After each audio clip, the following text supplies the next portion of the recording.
Welcome to video lectures on module 3 1D bar element. Now I am going to discuss a problem where you will find a gap between the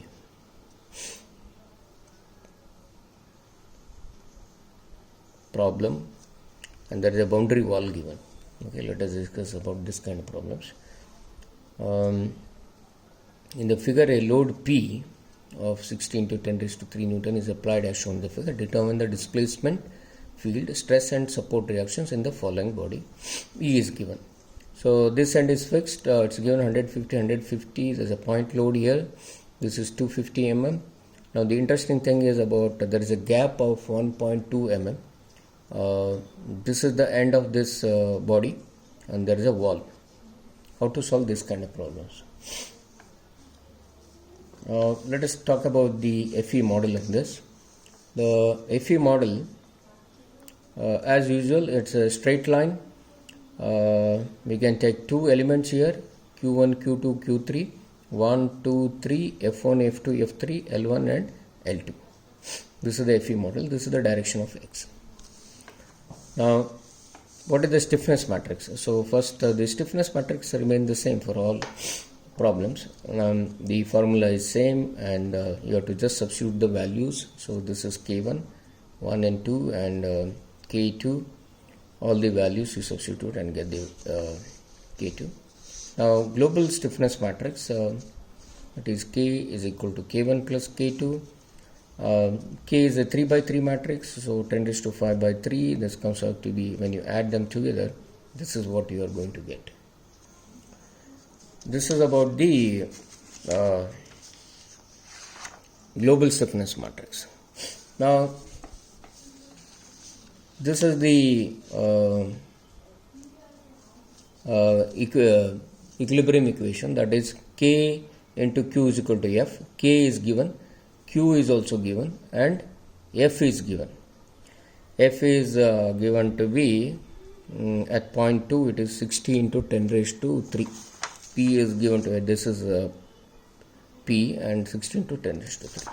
So this is the equilibrium equation, which is common, same way of working out problems for all kinds of categories. Now if you look at this boundary condition, now I am going to solve this problem using penalty approach.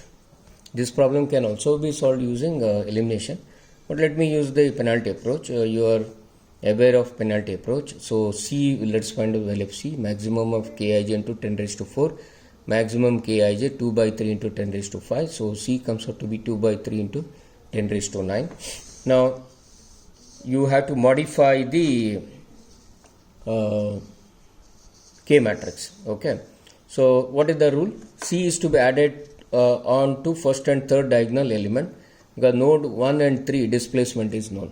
Okay, that's what we have to do. So the modified global stiffness matrix, so K11 is changed to K11 plus C and K33 is changed to K33 plus C. So that is what you can see here, 10 raised to 5 by 3 and 20,001, all this. So this was the original K matrix, okay, which is changed to 10 raised to 5 by 3 and all that. Now, modification in the global load vector. Now, this is a penalty approach we are using. So, F is equal to F1 plus CA1, F2, F3 plus CA2 because this is what how the modified load vector is going to be because here node 1 and node 3 displacements are known. Now, if you look at the node 1, there is no force acting and there is no displacement, so everything becomes 0. F2, it is 16 to 10 raised to 3. But if you come to F3, the third node, F3 is 0, but C into A3, C value is known already, so 2 by 3 into 10 raised to 9 into A3. A3 is the gap. The gap is taken as a displacement here. That's very important, 1.2. So this is the final load vector. Now, A1 is equal to Q1 is equal to A3 is equal to Q3 is equal to 1.2. This is the value of A3 what we get. Now that is about the Now let us go for the equilibrium equation. So this is the modified K matrix, and Q1, Q2, Q3, and the modified load vector. So after solving all this, you get this value. Q is equal to 7.4 into 10 raised to minus 5, 1.5 into 1.200 T. Okay, this is the penalty method. You can see here, this is basically, this value is almost equal to 0. Okay, so this is what we get from using the penalty method, displacement. Now let us go to element stresses. The same equation we use, E by LE into minus 1 QI plus 1. So substitute all the values, you get sigma 1 as 199.996 MPa. Similarly, for second element, sigma 2, you get minus 40.0 MPa. Okay, so this is sigma 1, sigma 2. Now let us find out the R1 and R2.